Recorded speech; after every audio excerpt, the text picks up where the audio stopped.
Greetings and welcome. Thank you for coming. I'm glad you could be here. Before we begin, please remember this. If you enjoy this content, please consider hitting that like button, dropping a comment, sharing this video with a friend, and subscribing if you haven't already. Now, on with the story. The Deathworlders by Philip R. Johnson, aka Hambone, Hambone HFY, and Hambone 3110. Chapter 19. Baptisms, Part 2. Date point: 4 years, 9 months, 1 week, 2 days after Vancouver. Folk the Colony, Cimbrean. The Far Reaches. Ava Rios. Returning to Cimbrean was a lurch, not least because the trip was so much more crowded this time around. Everyone was jammed in as much as was safe. Adam wasn't there to see her step through the decontamination field. Gabriel was. She wasn't sure if she was ready to face him just yet, but the thought got abandoned as she stepped forward and he hugged her. Hard. "Me asustaste," he said simply. Tears sprang up unbidden. "Lo siento," she whispered back, returning the hug, realizing just how lucky she really was. "I swear it was an accident, I do." "It's okay. You're lucky it was only the once. The doctors reckon that the plant's probably really addictive, and that the Tisdales and a few of the others who are using it are apparently really suffering." He turned back down the hill towards the town, which seemed to have grown alarmingly just in the few days of her visit to Earth. "How are you feeling?" "It sucked," she confessed. "I had the shakes. I felt weak. It hurt." "Weird how there's no drug on Earth that'll hook you so bad, but there is here on Cimbrean," Gabriel mused. "Where's Adam?" "Swimming." That brought a slight frown to her face, which she tried and failed to suppress. Okay, so her return to Cimbrean had only been authorized an hour or so ago, so if they'd gone down to the lake, there was no way he could have known, but it still bothered her that her boyfriend was hanging out with Sarah. And how? "Have they been doing that a lot?"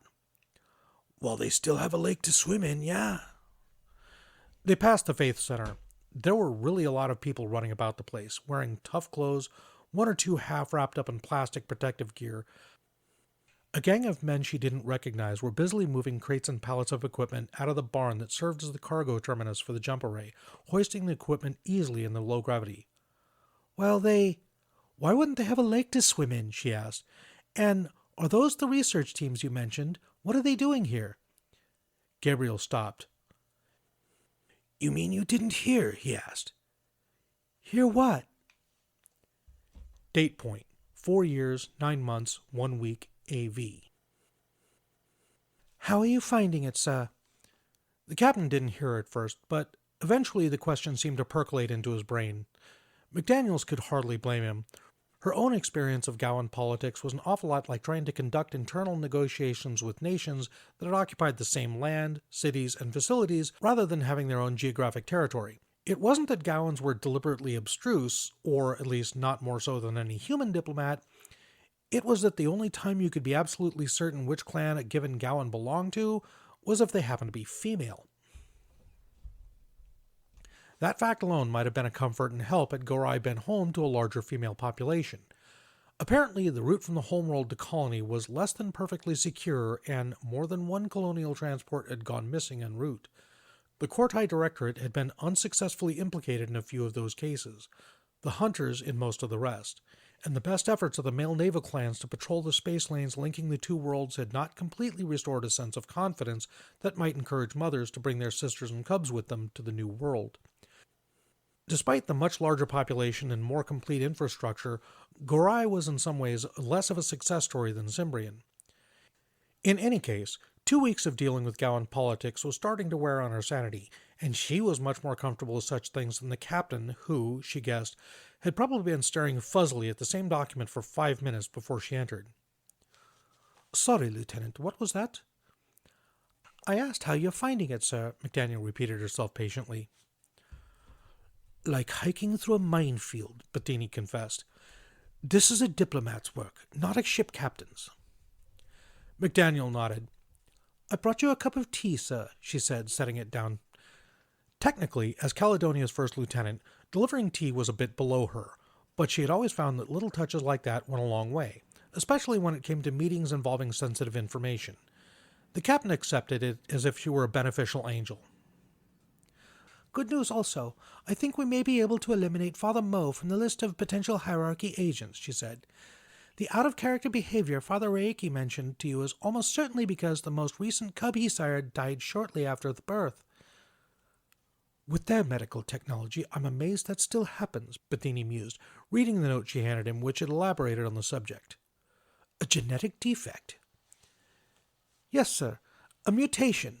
Not his fault, but if I understand their society correctly, then that kind of thing carries a substantial stigma and has probably shot his chances of ever arranging another mating contract ever again. Plausible, the captain conceded, but I'm not convinced it's enough to take him off the list entirely. The hierarchy are ruthless, and they might have arranged the cub's death to provide plausible deniability for his behavior. Knock him down to a yellow. McDaniels nodded, jotted a quick note to herself, recording the instruction. Orders fresh from Earth, delivered by a member of Tahaki Flight, were now to assume hierarchy activity wherever neural implants of any description were involved. Given that neural augmentations were practically ubiquitous amongst the Dagaoan diplomats and senior clan leaders, that meant that every single one of them had to be considered not only in terms of what they were trying to achieve for their clan and their disposition towards humanity, but also in terms of their potential to act as a hierarchy agent. Bettini's comparison to hiking through a minefield was, if anything, an understatement. The orders had included a rough-and-ready color code to try and classify the probability that any given person was host to one of the enemy, running from green, no implants, then yellow for lowest risk up through orange, possible, red, likely, and finally black for confirmed hierarchy agent. Of course, the mere existence of the hierarchy was still need-to-know information, but Caledonia's captain and her first lieutenant both definitely needed to know. Bettini signed a few more documents, sipped his tea, then leaned back and stretched. McDaniel could hear the popping in his spine as he worked the kinks out. God, I'm sick of politics, he groused. What's that you've got there? He indicated the folder she was carrying. Latest update on the Type 2 space destroyers, Captain. She handed it over. Ceres base is reconstructing, but a lot of their people are recovering from having their translators removed, including the team leader who is overseeing construction of the shipyard. Project's delayed by a good few months while they'll find a suitable replacement or wait for him to convalesce. Funny how getting the damn thing installed was so easy, but getting it out again proved to be so major. Well, it might work to our advantage. BAE says that the delay is giving them time to test some systems that they would like to update the Type 2's design with. Bettini snorted. A bird in the hand, Lieutenant, he said. Not to argue with you, sir, but I don't think we can count on the hunters to have failed to learn anything from our last battle. Some new tricks might be just what we needed to keep our edge. On which note, any news about Myrmidon? McDaniel shook her head. As per their last prediction, I imagine, sir, seeing as we haven't heard from them. Good, I suppose, Bettini said. You suppose, sir? Oh, this is more Manning's thing than mine. I keep hoping that they'll make a sudden, unexpected leap forward so he can take over. He trailed off as he sipped his tea again. How soon can we be done here? We're fully charged, sir, and the last of the ETs shipped out this morning. We've had a request from Gyotin, however. We have. He said he wants to come back to Cimbrean with us. Apparently he's attracted a few males to join him in forming a new clan, and wants to set up a Gowan enclave and embassy in Volktha. Bettini considered this. He is aware of the ecological disaster, right? He says so, sir, yes. He says he's confident that they can protect themselves. Fair enough. What's in it for us? He's offering to bring a Dominion-spec FTL comms relay with him, sir. For us or for the embassy? One each, sir. Bettini raised his eyebrows at her. She smiled shyly. Yes, Captain, you do have me to thank for that. How long does he need? 2 days, sir. Well then, sound out the Gorai Planetary Authority. Ask them if there's any way we can arrange shore leave for some of the crew during those 2 days, what precautions they would want us to take, and so on. And tell Chief Williams that I will be coming down like a ton of bricks on any seaman who displays anything less than exemplary behavior during their shore leave. Aye, aye. Will that be all, Captain? Thank you, it will. I need some rest. See you at 0600. Yes, sir. Good night. McDaniel let herself out and took a second to catch her breath. There were moments when the sheer strangeness just caught up with her. The promising start to her career as the midshipman aboard the decidedly aquatic HMS Duncan really hadn't prepared her to be the first lieutenant aboard a captured alien spaceship, nor for negotiating with alien species, let alone one that looked so disarmingly procyonid. And all just days after a vicious skirmish with monsters straight out of a Hollywood movie. If it were just those things, she'd speculated that maybe she'd be adjusting. But when Gyotin had expressed an interest to live among humans and study Buddhism, and attracted friends who shared that interest, it kind of drove home the fact that less than 5 years ago, during her first days aboard HMS Albion, humanity had still been treating the idea of being alone in the universe as a big unanswered question. Every so often, the absurdity of it all gave her a ringing slap in the face. She could hardly blame the captain for wanting to get the hell out of Gowan space. What the shit had happened to the world? It used to make sense. She shook the thought off. When it came down to it, keeping a ship running smoothly hadn't changed much. The universe might have turned out to be indescribably weird, but the realities of a warship were a comfortable anchor. She ducked past a petty officer and his team, who stood aside en route to whatever they were doing, and bustled towards the bridge, glad to be busy. Date point: 4 years, 9 months, 1 week, AV. Free Trade Station 1090. Endless possibility. Merworkwell System, the Signal Stars. Allison Bueller. Christ. What? I think I found a human. Good. That's good, right? Yeah, but I don't understand half of what he's saying. Allison stopped alongside Kirk, who shared a confused glance with her. What do you mean? Just listen. What followed over Julian's shotgun microphone was scarcely comprehensible, but Allison recognized it immediately. I ain't gonna do it better. This here's dead heavy. You know, see it? She laughed. Man, we've got a lively one. What's he doing? Arguing with some Currumborough shopkeeper. Listen, his mic rustled again. Blood clot. Guang fu dim ya local saps. I had no need. What's he saying? Kirk demanded. Fuck if I know, Allison shrugged. Here's hoping he can tone the patois down. Good luck, Julian muttered over the link. As always, she cleared the crowd simply by being there and looking lean and dangerous. But this was definitely a station that was used to having a human about. The glances she received weren't the usual disbelieving, "Could that really be one of the legendary Deathworlders?" stares, but simple curiosity at seeing more of her species. She had learned to tell the difference. Their target turned out to be a tall guy who, yes, was vigorously arguing with a Currumborough shopkeeper over the matter of a large sign, which the aliens seemed to expect him to lift into place and mount over the shop's window all by himself, obviously overestimating the famed Deathworlder's strength. "This guy giving you trouble, fella?" she asked.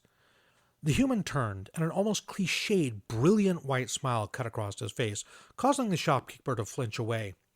"Well, would you look at that," he said. I get an actual angel take me away from all this." Allison mentally rolled her eyes. Give her Julian's awkwardness over all too smooth any day. Cute. You say that to every girl who walks into your life. Only the beauties. Her comms crackled. Jesus, laying it on a bit thick there, pal. As Kirk stepped forward to introduce herself, Allison exploited the dermal patch microphone on her throat to mutter a reply. "Just a bit," she agreed. "Can we leave him here?" "What's the matter, Cicity? Jealous?" Answer came there none. Allison smirked, then returned her attention to their new rescue, who treated her to another smile. "So, what's your name?" she asked. "I'm Zane," he said, extending his hand. She shook it. "Allison," she replied, then nodded to his side. "That's Julian." "Julie, yeah!" Zane flinched a good foot sideways upon glancing down at where Cicity had appeared next to him. "Kuya screechy creation stepper! Bad boy gonna give I a heart attack!" "My bad." Julian's remorse didn't extend beyond the words themselves. His tone, expression, and language said otherwise. "Kirk, Lewis reckons he's got a lead on the woman who was here 5 months ago." This Lewis boy found you? Zane asked.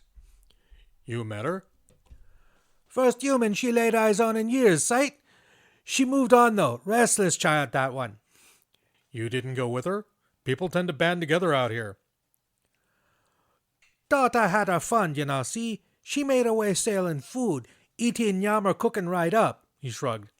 She wanted to move on. I couldn't afford it, seen? Did she say why? Allison asked. Again, Zane shrugged. Babylon, he opined. Well, I guess we're going after her next, while the trail's warm, Allison said. That might mean a delay in getting you back to Earth. Ah, me don't care. It's a dread galaxy out there. No place for a biscuit on her own, nah.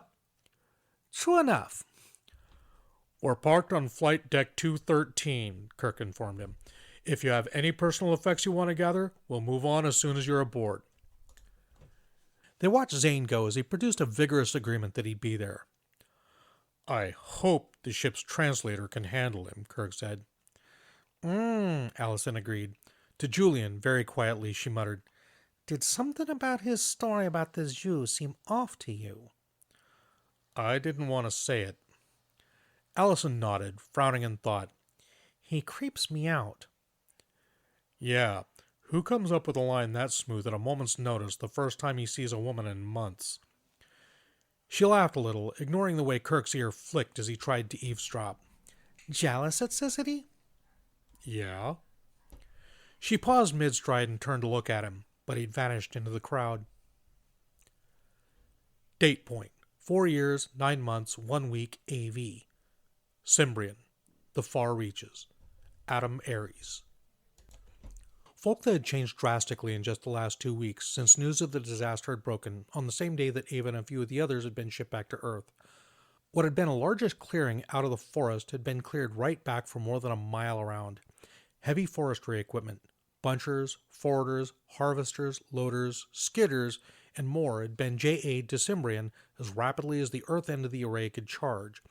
The aim being to create a safe zone around Folktha with a buffer of Terran plants that would hopefully prevent the bacterial filth from ever reaching the town. The drive into Folktha, therefore, had gone from being an exhilarating blur of trees and undergrowth whipping by on either side to a dreary crawl across an open and increasingly muddy field that was being turned and tilled, ready to receive the planting of Terran crop species. Exactly what was to be done with the now endangered lumber was unclear. If the evidence of the forest was anything to go by, then the living wood, once dead, decayed rapidly under the aggressive attention of Deathworlder bacteria. And if that was the case, then the only hope for the wood to have any use at all was to ship it off-world and sell it to alien collectors who might be interested in the definitely finite quantity that might survive. The alternative, Adam guessed, being to burn the lot. That could only exacerbate the huge CO2 emission problem that the decay zone was already causing. In any event, the picturesque little forest town that Folktha had once been was gone.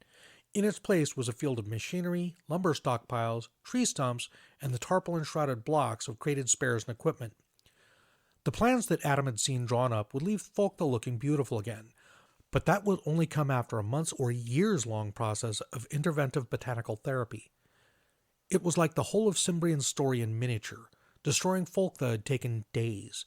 Building a replacement that might match it would take years at the minimum, assuming it was possible at all. The sight, plus the bad news about the lake, put him in a melancholy mood that was only lifted when he pulled into the vehicle pool only for Ava to be waiting for him by the side of a cleared patch of compressed dirt that served for parking lot. She was dressed in her hard-wearing colonist clothing, thick hiking trousers, sturdy boots, a jumper and the tough jacket with the custom From the Ashes embroidery that mirrored his own, plus a sheepish smile. But she looked just as beautiful as if she'd been wearing a summer dress. They collided in a huge hug. No me hagas eso de nuevo, he begged her through her hair. She giggled and tightened her hug. Te extrañe, she replied. ¿Estás bien? Sí, she reassured him. Siento haberte asustado. Spanish had become their private language. So few people spoke it on Cimbrean that it was perfect for intimate moments like these, even though English was the first language to both of them. Me alegro de que estés bien, he told her. Te amo.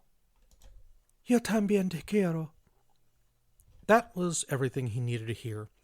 They switched back to English as he took her hand and they started to head back towards the palace, neither noticing Sarah's little harumph at being ignored.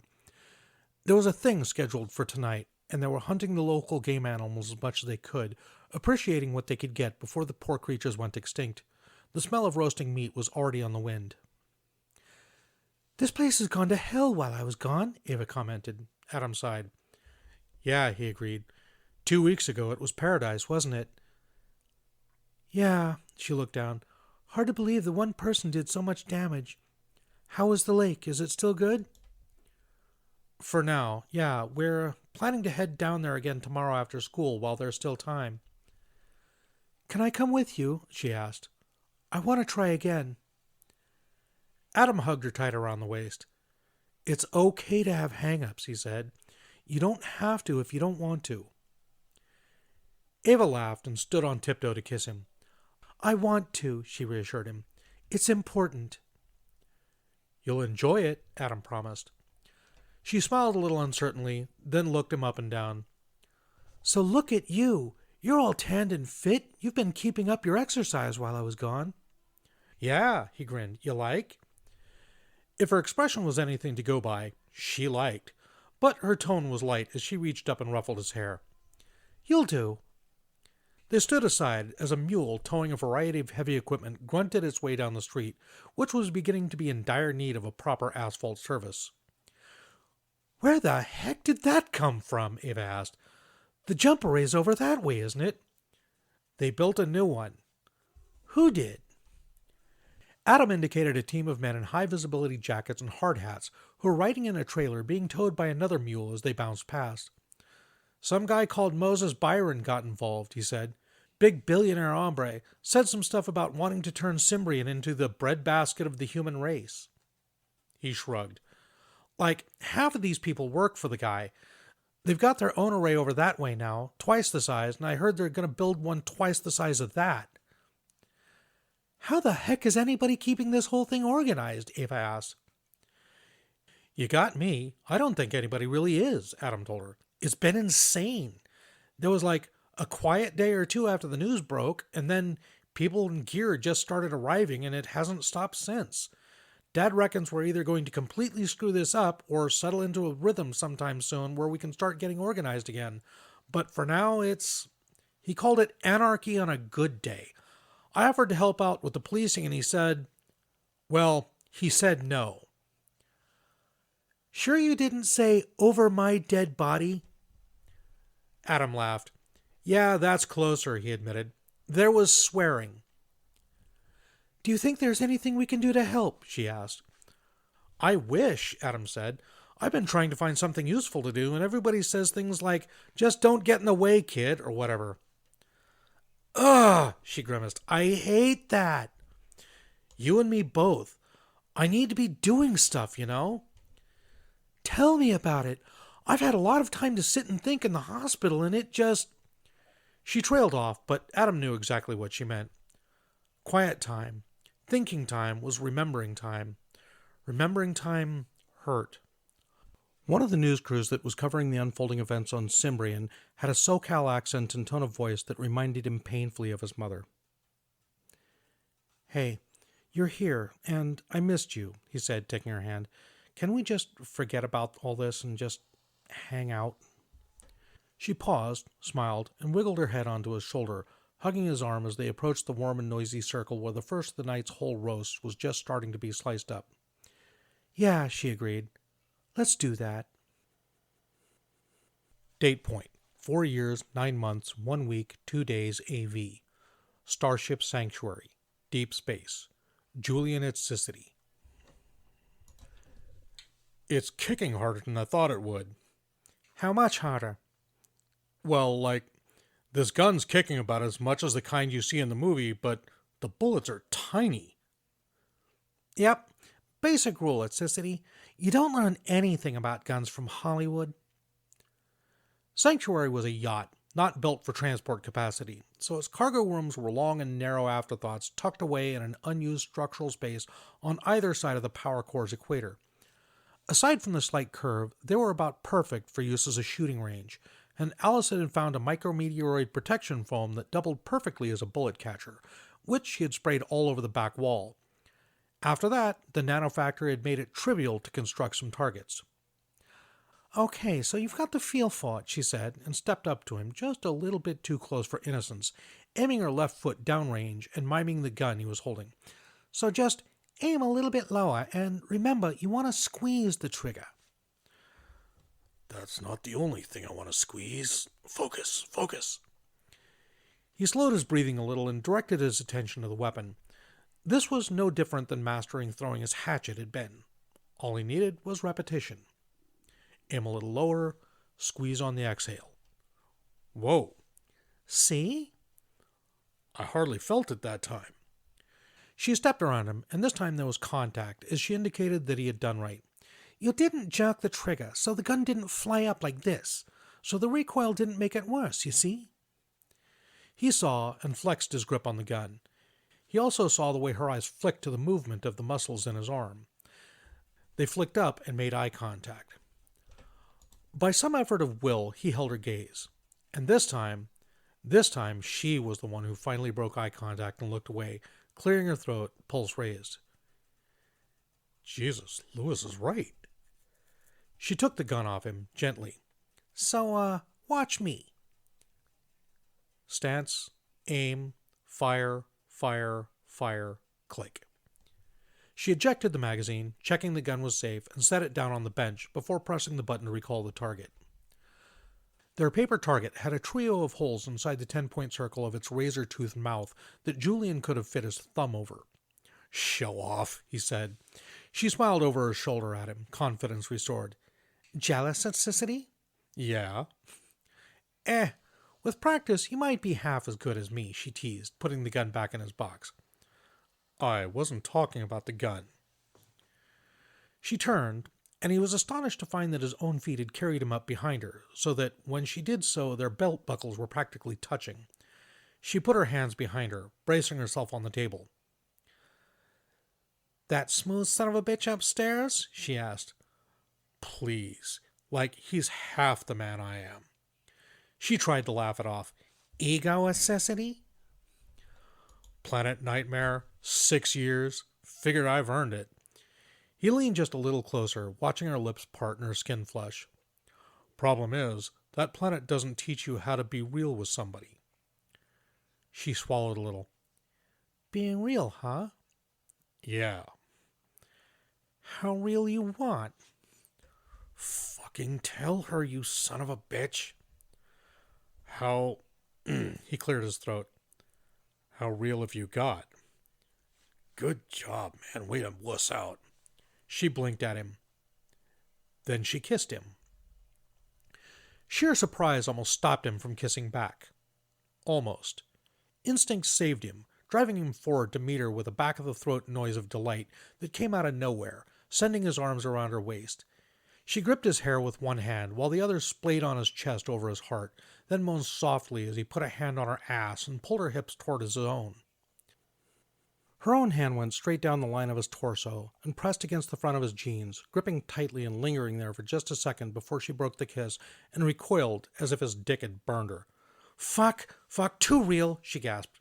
"Too real, Jesus, whoa." They let go of each other, pulses pounding. "Too real?" he asked, unsure of what to make of that. "Too," she kissed him again, "much. Too much. I meant too much, but real enough. God." "I'm confused." Can we go for real talk before we do any more real anything else?" He slipped his hands around her waist again, gently this time. "Talk." "You are unbelievably sexy, you know that? All of my turn-ons in one guy. It's crazy." "Good, I guess."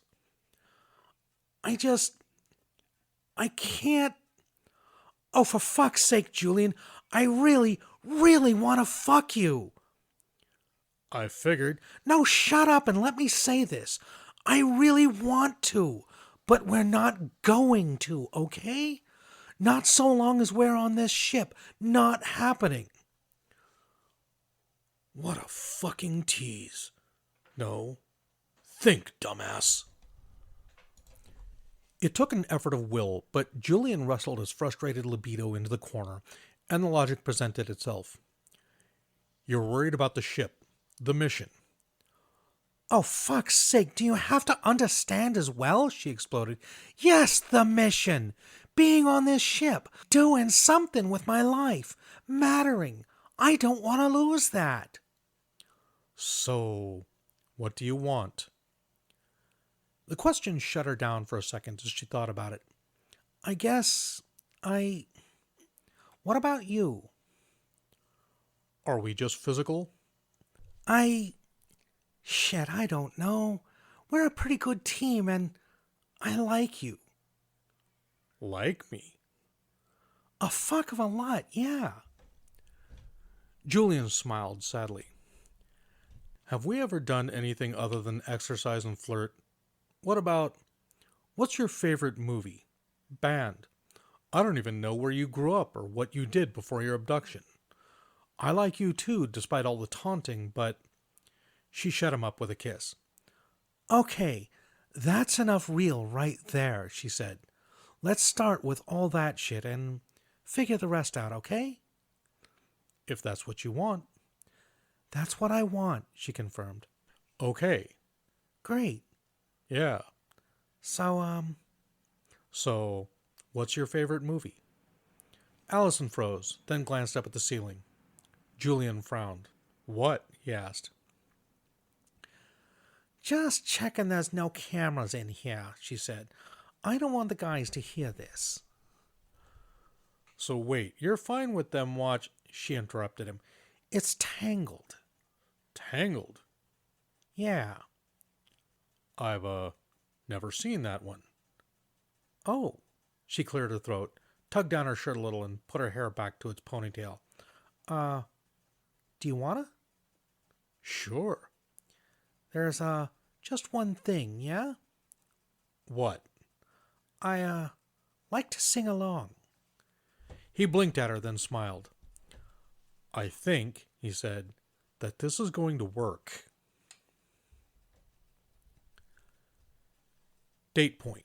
4 years, 9 months, 1 week, 2 days, AV.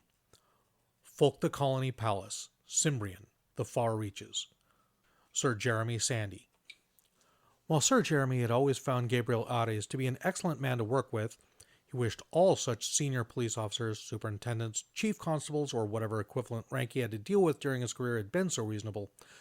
But long years of experience had granted him a sixth sense for when he was about to have a difficult meeting, and from the tone of the polite request that Ares had sent, today's was going to be a tough one.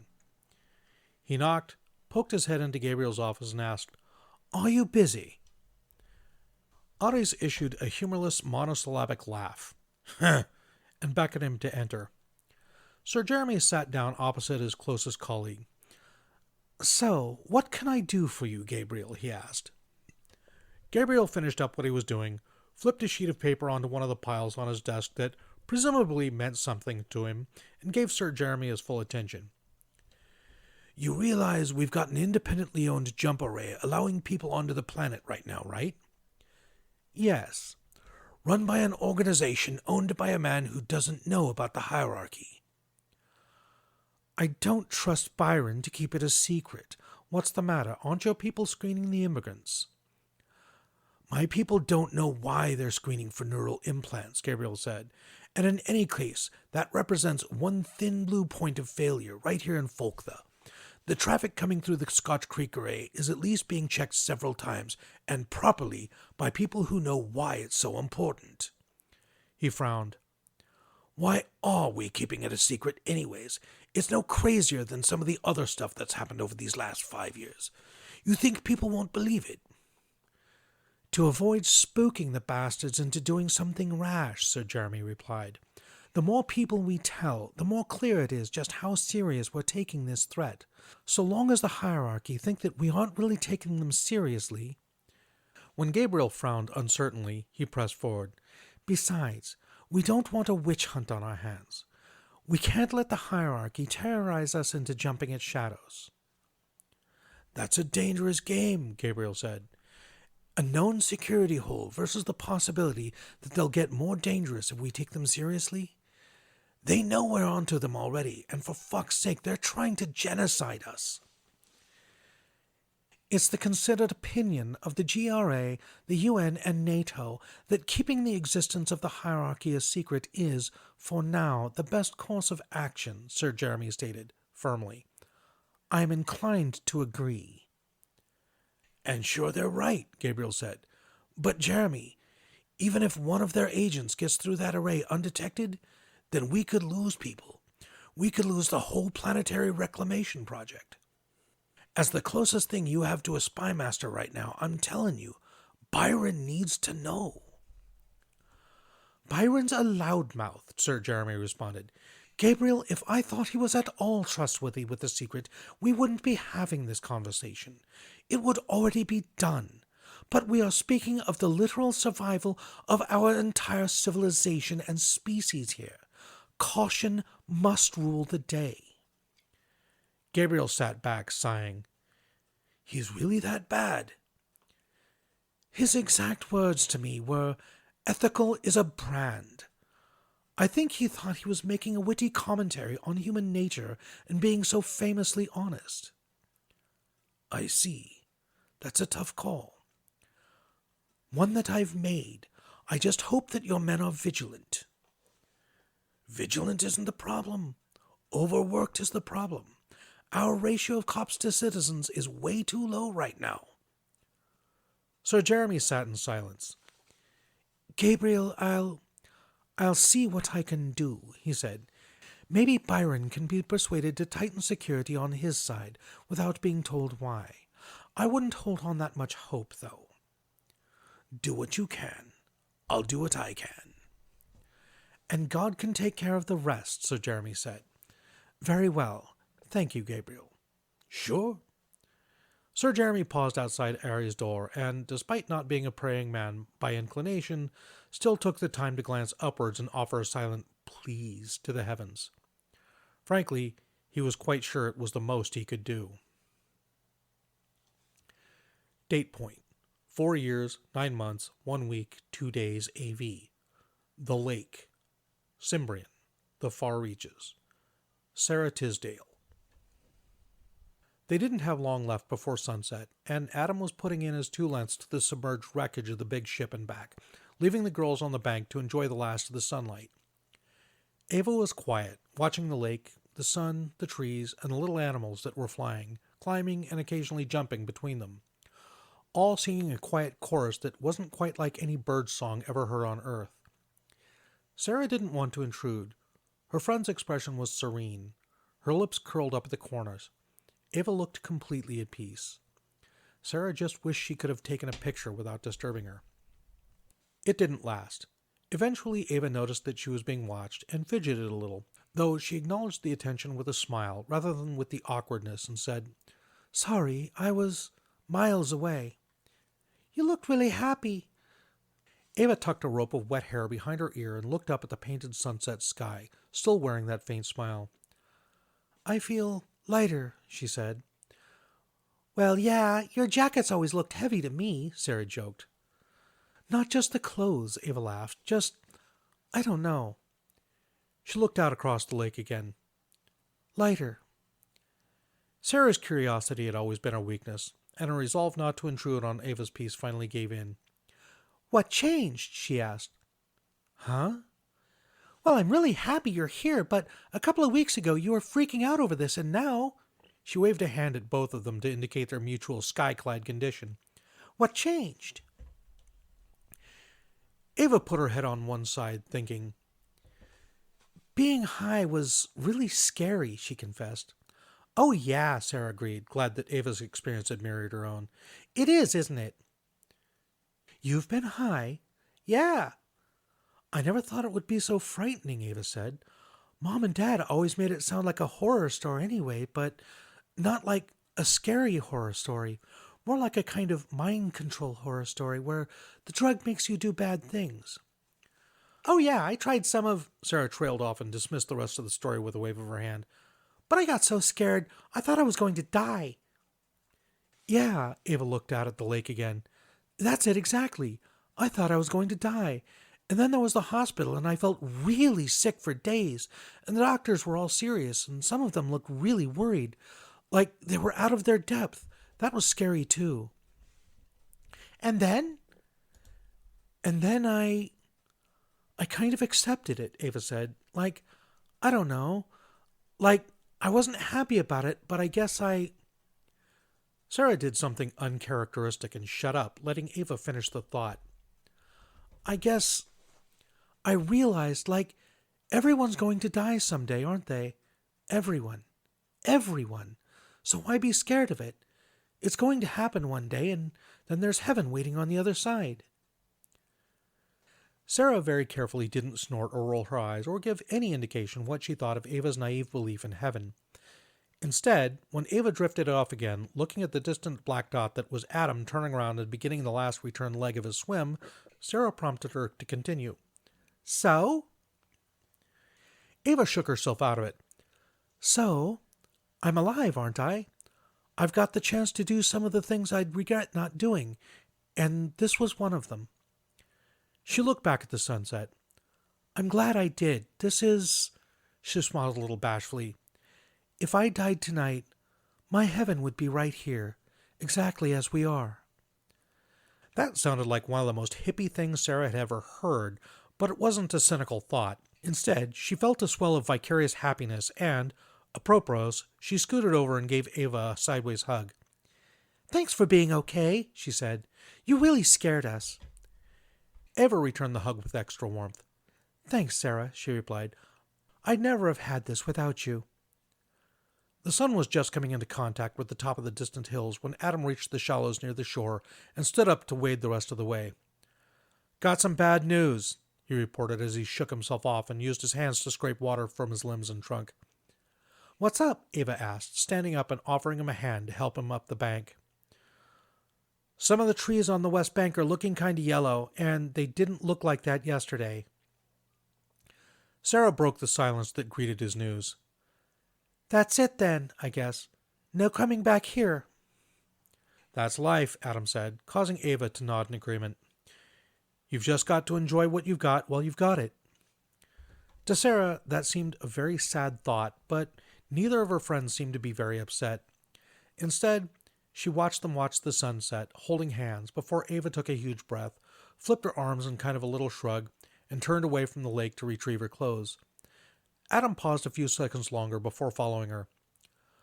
Left alone on the shore, Sarah took a moment to squint at the far tree line, just to confirm that, yes, there was a patch of sickly yellow over there. Sarah, you coming? She glanced back up, just to acknowledge that she was, then curtsied to the landscape. Goodbye, lake. Thank you. She spent most of the trip back wondering why she wasn't crying. Good morning, good afternoon, or good evening. I am the Casual Deathworlder, your host, and this has been The Deathworlders, Chapter 19, Part 2. I hope you enjoyed this content as much as I enjoyed bringing it to you. If you enjoyed it, please consider hitting that like button, dropping us a comment down below, and maybe sharing this video with a friend. And if you haven't done so already, please consider hitting that subscribe button down there. As always, shout out to my editor, Graygor. Thank you very much, buddy. I could not do this without you. Okay, it is now just over an hour since I finished recording part 1, and man, is my throat raw. Bleh. I'm really hoping this turns out well.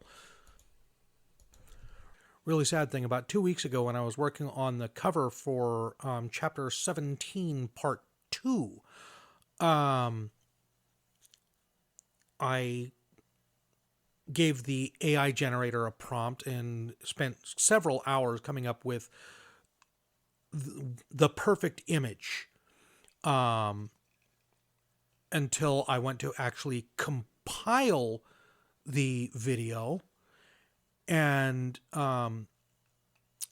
was wanting to make sure that I was putting that image on the wrong section, but whether it was part 1, 2, or 3, and looked through it and couldn't find that particular scene. And I looked through the next chapter and couldn't find that particular scene. And it turned out that scene was from the previous episode, part 1 of chapter 19. I was disgusted because it can take 5, 6, 7 hours to get the AI to come up with something that vaguely resembles what I'm looking for.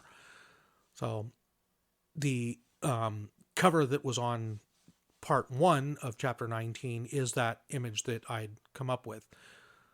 Boy, howdy, that was, like I said, I was just absolutely disgusted. Okay. Question. Who's got the question? Okay. This one's aimed at the adults in the crowd, and well, hopefully, ideally, there shouldn't be anything but adults listening here. So, that said, what is your favorite adult beverage? Leave your answers in the comments down below. In the meantime, I will see you in part 3. Be safe, be well. I love you all. Bye-bye.